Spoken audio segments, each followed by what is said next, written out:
Il répondit, « Qui es-tu, Seigneur? » Et le Seigneur dit, « Je suis Jésus que tu persécutes. » Tu serais dur de regimber contre les aiguillons. Tremblant et saisi d'effroi, il dit, « Seigneur, que veux-tu que je fasse? » Et le Seigneur lui dit, « Lève-toi, entre dans la ville et on te dira ce que tu dois faire. » Les hommes qui l'accompagnaient demeuraient stupéfaits. Ils entendaient bien la voix, mais ils ne voyaient personne. Saul se releva de terre et, quoique ses yeux soient ouverts, il ne voyait rien. On le prit par la main et on le conduisit à Damas. Il resta 3 jours sans voir et il ne mangea ni ne but. Le Seigneur l'a guéri.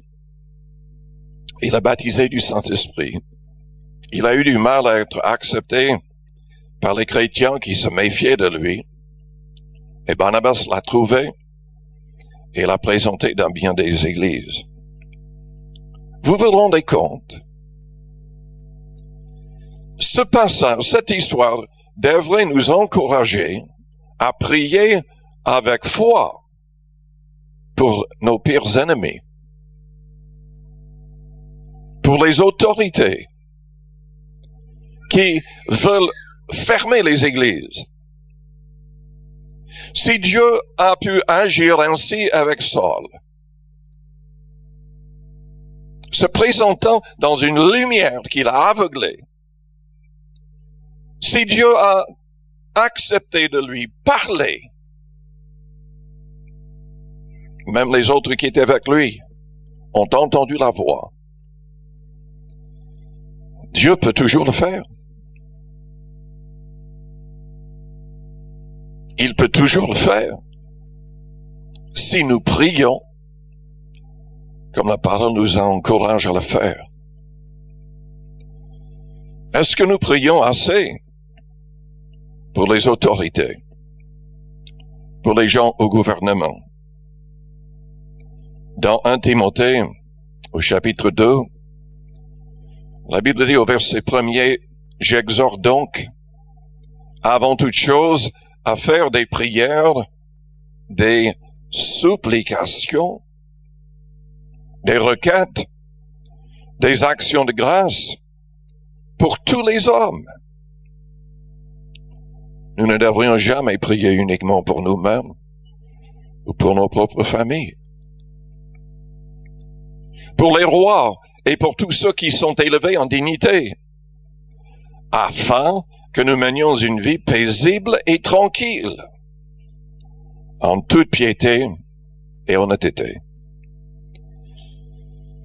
Évidemment, ils avaient raison de prier à cette époque.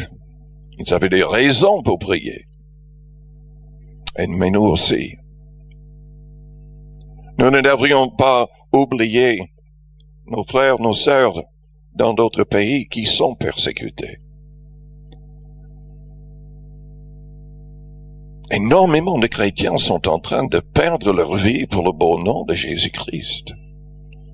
Et nous devrions intercéder pour ces pays. Dieu n'a pas changé. Si nous prions pour les membres de nos familles, pour notre entourage, qui sait ce que Dieu fera? Combien de personnes se souviennent de l'évangéliste Al Herman qui a prêché ici il y a des années? Quelques personnes.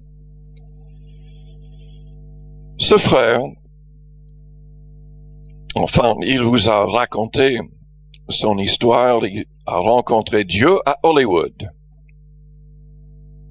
Il était caméraman.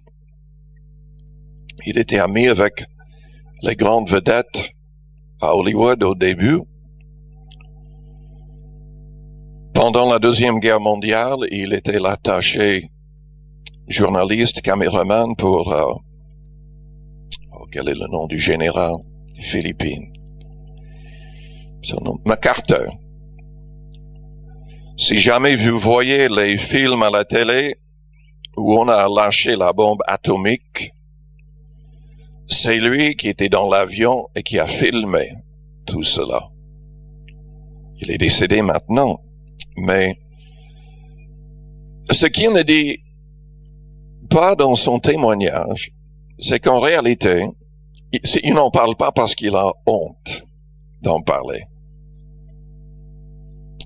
Il était élevé dans une famille chrétienne. En fait, ses parents étaient méthodistes, son père pasteur, évangéliste. Ils avaient des vies très strictes, très ordonnées, suivant la Bible à fond. Et il ne supportait pas cela. Il est parti de la maison, il n'est jamais revenu. Ses parents sont décédés avant sa conversion. Évidemment, il priait pour lui. Peut-être qu'ils étaient découragés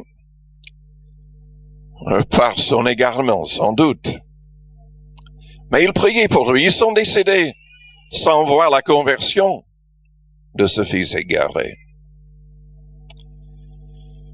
Très tard dans sa vie, il s'est converti.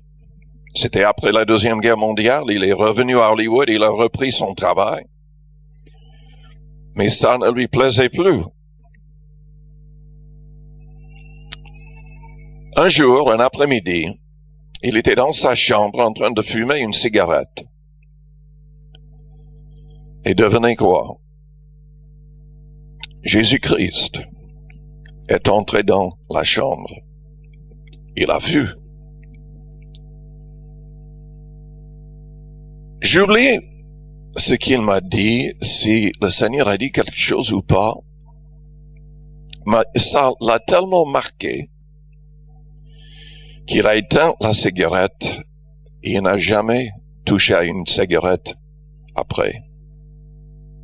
En fait, du jour au lendemain, il est devenu évangéliste. Et il a commencé à prêcher dans le monde entier. Il y a une église à Berlin avec plus de 2000 personnes. Le résultat d'une mission qu'il a eue, il a prêché chaque soir pendant une année au Berlin. Une église a été commencée grâce à cela. Aux Philippines, dans plusieurs pays, il y a de très grandes églises qui sont le résultat de ces missions. Il avait déjà plus de 40 ans en tout cas. Peut-être même beaucoup plus parce qu'il s'est marié pour la première fois, écoutez bien, quand il avait 65 ans. Et il a prêché jusqu'à l'âge de 95 ans. Prêchant 2-3 fois par jour. Donc il n'est jamais trop tard. Et on ne peut jamais être trop âgé. Ou trop jeune. Pour faire la volonté du Seigneur. Nous ne devrions jamais permettre que le diable nous dise, mais ce n'est pas la peine de prier. Ce n'est pas la peine de jeûner. Rien ne change. Peut-être que pour l'instant, rien ne change. Mais Dieu peut agir. Il peut décider d'envoyer une lumière du ciel. Il peut décider de descendre et de parler directement à quelqu'un. Il a fait dans le cas de Saul, qui est devenu Paul. Où est-ce que nous serions aujourd'hui si Saul ne s'était pas converti? Combien de passages dans le Nouveau Testament ne seraient pas là? Alors, sans doute, Dieu aurait choisi quelqu'un d'autre. Mais c'est Saul qui a suivi le Seigneur, qui s'est donné pleinement pour accomplir sa volonté.